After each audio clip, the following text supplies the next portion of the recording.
नमस्कार। आज के इस वीडियो में हम आपको बताएंगे कि इल्तुतमिश ने अपनी पुत्री रजिया सुल्तान को अपना योग्य उत्तराधिकारी घोषित किया था। उसके बावजूद भी रजिया को लोगों ने सिंहासन पर क्यों नहीं बैठने दिया। उसके बजाय इल्तुतमिश के बाद सिंहासन पर रुकनुद्दीन फिरोज को गद्दी पर बैठा दिया जाता है। रुकनुद्दीन फिरोज जो कि इल्तुतमिश का लड़का है, इसको सिंहासन पर क्यों लोगों ने बैठाया और रजिया को क्यों नहीं बैठने दिया, इन सभी चीज़ों को मैं बताऊँगा। साथ ही साथ ये भी बताऊँगा कि रुकनुद्दीन फिरोज को किस तरह से रजिया सुल्तान सिंहासन से हटवा करके स्वयं शासन सत्ता को प्राप्त करती है और रजिया सुल्तान के शासन काल से संबंधित जितने भी महत्वपूर्ण प्रश्न एग्जाम में बनते हैं उन सभी प्रश्नों पर भी मैं चर्चा करूंगा। देखिए, इल्तुतमिश जो है ना, इल्तुतमिश 1232 ईस्वी में ग्वालियर विजय किया और ग्वालियर विजय करके जब वह वापस लौटा तो उसने अपना योग्य उत्तराधिकारी अपनी पुत्री रजिया सुल्तान को घोषित किया। साथ ही साथ इसी अभियान से लौटने के पश्चात उसने बलबन नाम के एक गुलाम को भी खरीदा था।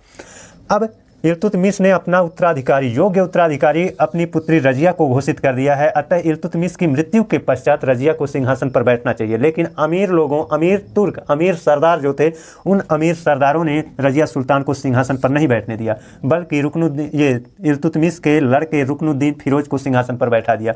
कारण क्या था, इस चीज़ को पहले समझ लीजिए।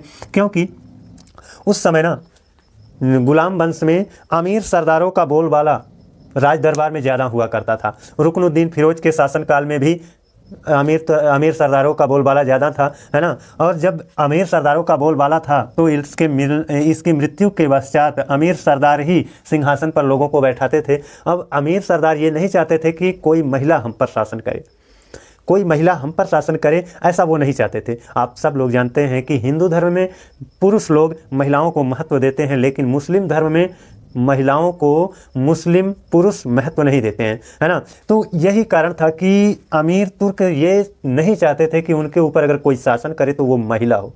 इसी वजह से उन लोगों ने कहा कि रजिया को शासिका नहीं बनने दिया जाएगा, उसके बजाय इल्तुतमिश के लड़के रुकनुद्दीन फिरोज को सिंहासन पर बैठाया जाए। अब इल्तुतमिश ने इसको अपना योग्य उत्तराधिकारी नहीं घोषित किया था, है ना। ये अगर योग्य होता तो इसी को वो उत्तराधिकारी अपना घोषित करता, लेकिन ये एकदम बेकार प्रकार का एकदम बेकार व्यक्ति था। और बेकार व्यक्ति क्यों था? क्योंकि ये किसी काम का नहीं था, ये एकदम लुल्ल प्रकार का व्यक्ति था, है ना। जैसे हमारे गांव देहात में नहीं कहा जाता है गोबर तो चिपरी पाथने के काम में आ जाता है, गोबर का कंडी उंडी बनाने के काम में आ जाता है। लेकिन ये जो था ना रुकनुद्दीन फिरोज, ये उस लायक भी नहीं था कि इसको सिंहासन पर बैठाया जाए। क्यों? क्योंकि ये बिलासी प्रवृत्ति का था, है ना। इसका स्वभाव ऐसा था कि यह विलासिता में हमेशा लिप्त रहता था। इसको अगर सिंहासन पर इल्तुतमिश बैठा देता तो ये सिंहासन को खा जाता का मतलब चौपट कर देता, है ना। तो उससे ये इल्तुतमिश को ऐसा लग रहा था कि रुकनुद्दीन फिरोज सिंहासन पर बैठने योग्य नहीं है, अतः यह एक योग्य शासक नहीं बन सकता, इसलिए इसको अपना योग्य उत्तराधिकारी इसने घोषित नहीं किया। इसके बजाय उसने अपनी पुत्री रजिया में कुछ प्रतिभाएं देखी, इससे उसको लगा कि मेरी पुत्री शासन सत्ता को संभाल सकती है, इसलिए अपनी पुत्री को उसने क्या किया, सिंहासन पर बैठने का अपना उत्तराधिकारी घोषित कर दिया। लेकिन अमीर तुर्कों ने जबरन इसको सिंहासन पर बैठा दिया। बताइए, जबरदस्ती कोई सिंहासन पर बैठ जाएगा तो योग्य थोड़ा ना हो जाएगा, योग्य हो जाएगा क्या? योग्य नहीं होगा। तो वैसे ही ये भी जबरदस्ती इसको सिंहासन पर बैठा दिया गया तो ये योग्य नहीं हो जाएगा, है ना। इसका वही चाल ढाल रहा, यानी ये विलासिता के प्रवृत्तियों में लिप्त रहा। अब विलासिता के प्रवृत्तियों में लिप्त रहा तो अब कोई भी काम होता था, राज दरबार में बहुत सारे काम होते हैं, शासक को बहुत सारे कार्य करने होते हैं, ना। जैसे बहुत सारी बाधाएं आती हैं तो उनका निर्णय लेना, क्या करना है क्या नहीं करना है ना। इन सभी चीज़ों पर वार्ता करना, लोगों से सुझाव लेना, तो बहुत सारा कार्य होता है। तो ये सब उन सभी कार्यों को नहीं करता था, अपनी माता शाह तुर्कान के ऊपर थोप देता था कि मतलब जितना शासक का कार्य था वो सारा का सारा कार्य इसकी माता शाह तुर्कान करने लगी। अब शासन की जो बागडोर है ना, वो धीरे धीरे इसकी माता शाह तुर्कान के हाथ में आ गई। नाम किसका चल रहा है? रुकनुद्दीन फिरोज का, लेकिन वास्तव में शासन सत्ता को संचालित कौन करने लगी? इसकी माता शाह तुर्कान शासन सत्ता को संचालित करने लगी। अब जब शाह तुर्कान शासन सत्ता को संचालित करने लगी ना, तो ये एक महिला ही है ना, है ना। हो गई गलती इससे गलती क्या हो गई कि ये अपने आप को शासिका तो घोषित कर ली, लेकिन शासन करने के लिए जो योग्यताएं होनी चाहिए वो योग्यता नहीं होती थी इसके अंदर। फलस्वरूप हुआ क्या, इससे अनजाने में ही बहुत सारा अत्याचार हुआ जनता पर, है ना। कोई जानबूझ करके गलती थोड़े करता है, बहुत सारी गलतियां ऐसी होती हैं जो हम जान भी नहीं पाते हैं और हमसे गलती हो जाती है ना। वैसा ही था भाई, जिसको किसी चीज़ का कोई अनुभव नहीं है वो कार्यों को कर रहा है तो उससे बहुत सारी गलतियां होती हैं। उसको तो लगता है कि सब ठीक हो रहा है, लेकिन वो वास्तव में गलत हो रहा था। वैसे ही शाह तुर्कान के साथ हुआ, है ना। इसका अत्याचार बढ़ता चला गया, चारों ओर विद्रोह शुरू हो गए। अब जब चारों ओर विद्रोह शुरू हो गए, बस रजिया सुल्तान इसी की तलाश में थी कि विद्रोह होगा, विद्रोह को दबाने के लिए कोई ना कोई आएगा, है ना। अब जब विद्रोह हो गया तो शाह तुर्कान तलवार लेकर बाहर थोड़े आने वाली थी। उसने तो अपने लड़के रुकनुद्दीन फिरोज को उकसाया कि भाई विद्रोह जगह जगह हो रहा है, आप दरबार से निकलिए और जाइए और विद्रोह को शांत कराइए। तो शाह तुर्कान के उकसाने पर रुकनुद्दीन फिरोज दरबार से बाहर निकला, यानी आपका कहा जा सकता है कि राजधानी से बाहर निकला। और जब ये राजधानी से बाहर निकला ना, उसी समय का इंतजार कौन कर रही थी? रजिया सुल्तान। ज्यों ये राजधानी से बाहर निकले त्यों रजिया सुल्तान लाल वस्त्र पहन करके, है ना, दिल्ली की जनता के सामने न्याय की मांग करने लगी। रजिया लाल वस्त्र पहनकर न्याय की मांग करने लगी। अब न्याय की मांग कैसे कर रही है, इस चीज़ को पहले समझिए। रजिया सुल्तान को उसके पिता ने अपना योग्य उत्तराधिकारी घोषित किया था, लेकिन अमीर तुर्कों ने उसको सिंहासन पर नहीं बैठने दिया। उसने अब यह प्रश्न लोगों से कर दिया, उसने लोगों से प्रश्न किया कि मैं एक महिला थी, मुझको सिंहासन पर नहीं बैठने दिया आप लोगों ने, लेकिन अब जो हो रहा है, जो शासन संचालित हो रहा है, वो किसके द्वारा संचालित हो रहा है? कोई पुरुष कर रहा है या कोई महिला कर रही है? तो लोगों के सामने यही उत्तर था कि आज के समय में भी तो एक महिला ही शासन को संचालित कर रही है, और वो महिला अत्याचार कर रही है या फिर आपका हित कर रही है। तो ऐसा लोगों को लगा कि वास्तव में ये जो शाह तुर्कान, एक महिला ही हम पर शासन कर रही है लेकिन अत्याचार कर रही है। लोग कहे कि जब महिला ही शासन करना है तो क्यों ना रजिया सुल्तान को शासिका बना दिया जाए। कम से कम रजिया सुल्तान जब रहेगी तो ये अत्याचार तो नहीं रहेगा। यानी महिला शासन कर रही थी, अत्याचार भी कर रही थी, है ना। अब महिला के स्थान पर महिला शासिका तो लाया जाएगा, है ना, लेकिन वो अत्याचार नहीं रहेगा। इसलिए लोगों ने बड़े हंसी उल्लास के साथ क्या किया, रजिया सुल्तान को शासिका घोषित करने का निर्णय ले लिया। इसके लिए करना क्या था? रुकनुद्दीन फिरोज को कैद करना था। दिल्ली की जनता ने रुकनुद्दीन फिरोज को कैद कर लिया और बड़े ही उल्लास के साथ रजिया सुल्तान को सिंहासन पर बैठा दिया। तो इस तरह से रजिया सुल्तान को यहाँ पर लोगों ने सिंहासन पर नहीं बैठने दिया, और इस तरह से रजिया सुल्तान ने रुकनुद्दीन फिरोज को सिंहासन से हटवा करके स्वयं शासनसत्ता को अपने हाथ में ले लिया। चलिए अब देखते हैं रजिया सुल्तान के शासनकाल में कौन कौन सी घटना घटी और कौन कौन से महत्वपूर्ण बिंदु हैं जो कि एग्जाम में महत्वपूर्ण बन जाते हैं। देखिए रजिया सुल्तान से अब ये सारे पॉइंट जो इसके नीचे है ना, सारे पॉइंट आपके रजिया सुल्तान से हैं। अब ध्यान से इसको सुनिए, समझिए इसको। रजिया सुल्तान जब सिंहासन को प्राप्त कर लेती है 1236 ईस्वी में, ये रुकनुद्दीन फिरोज 1236 में सिंहासन पर बैठा था, 1236 में ही सिंहासन से उतार दिया जाता है। किसके द्वारा? रजिया सुल्तान के द्वारा। और रजिया सुल्तान 1236 में सिंहासन पर बैठती है, 4 साल तक ये शासन करती है। अब जब रजिया सुल्तान सिंहासन को प्राप्त कर ली ना, तो रजिया सुल्तान के सिंहासन पर बैठने से अमीरों को अब और कष्ट थोड़ा सा होने लगा। क्या कष्ट होने लगा? जिसकी वजह से अमीर लोग रजिया सुल्तान को सिंहासन से हटाना चाहते थे, और अंततः वो रजिया सुल्तान को सिंहासन से हटा करके उसकी हत्या भी करवाते हैं। आइए देखते हैं, इसको समझ लेते हैं। देखिए रजिया सुल्तान ना, ये प्रथम मुस्लिम महिला शासिका है पूरे दिल्ली सल्तनत में। पहली मुस्लिम महिला शासिका यही है। पहली मुस्लिम महिला शासिका किसका कौन है? रजिया सुल्तान है। ये क्वेश्चन एग्जाम में कई बार आया हुआ है। रजिया सुल्तान से जो अमीर लोग रजिया सुल्तान को सिंहासन पर बैठाए थे, वही अमीर लोग रजिया सुल्तान से एकदम नाखुश हो गए, नाराज़ हो गए। इतना नाराज़ हो गए कि उस रजिया सुल्तान को सिंहासन से हटा करके किसी और को सिंहासन पर बैठाना चाहते थे, और अंततः उन लोगों ने ऐसा ही किया और रजिया सुल्तान की हत्या भी करवा दी। देखिए कारण क्या था ना, कि रजिया सुल्तान यह एक मुस्लिम थी, और मुस्लिमों में ये प्रथा है कि मुस्लिम महिलाएं पर्दा करती हैं, यानी मुंह को ढक करके रखती हैं। रजिया सुल्तान शासिका बनने के पश्चात उसने क्या किया? खुले मुंह से दरबार में आना शुरू कर दिया। एक बात तो ये। दूसरी बात यह है कि रजिया सुल्तान काबा और कुलाहा पहन करके दरबार में आने लगी। काबा पहनना मतलब जैसे शक्तिमान वाले सीरियल में आप लोगों ने साम्राज्य किल्बिश को देखा होगा ना, जिस तरह से वो वेशभूषा बनाए रहता है, ठीक उसी तरह से वेशभूषा कौन बनाया? रजिया सुल्तान बनाई। यानी काबा पहन ली। काबा का मतलब बड़ा वाला वस्त्र पहन ली जो पीछे घसीटते हुए चलता है, काला सा, है ना। काबा पहन ली। कुलाहा मतलब टोपी पहन ली, है ना।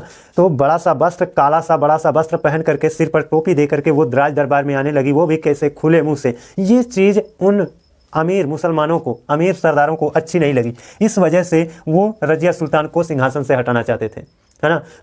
तीसरी बात यह है कि रजिया द्वारा गैर तुर्कों को सामंत बनाने का प्रयास किया जाने लगा, है ना।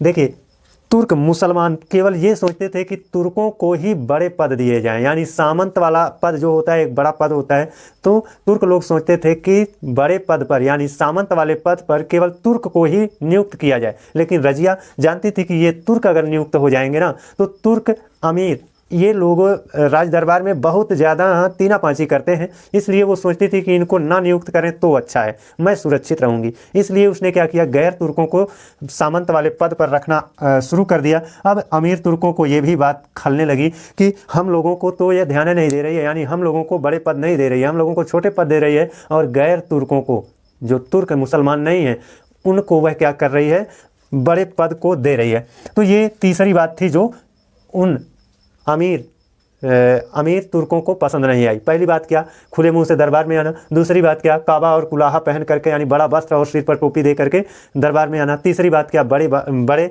पदों पर या सामंत वाले पद पर गैर तुर्कों की नियुक्ति करना। ये तीन चीज़ें अमीर तुर्कों को या अमीर सरदारों को पसंद नहीं आई। इसी वजह से वो लोग भी अब रजिया सुल्तान से क्या थे, थोड़ा सा दूरी बनाने लगे, यानी रजिया सुल्तान को सिंहासन से हटाने का प्रयास करने लगे। रजिया सुल्तान ने 3 लोगों को बड़े बड़े पद दिए। एक था अल्तुनिया, जिसको भटिंडा का सूबेदार इसने बना दिया। दूसरा था एतगीन, जिसको अमीर हाजिब मतलब दरबार में शिष्टाचार अधिकारी बना दिया। तीसरा था याकूत, जिसको अमीर याखूर यानी घुड़साल व्यवस्था को संभालने की जिम्मेदारी दे दी।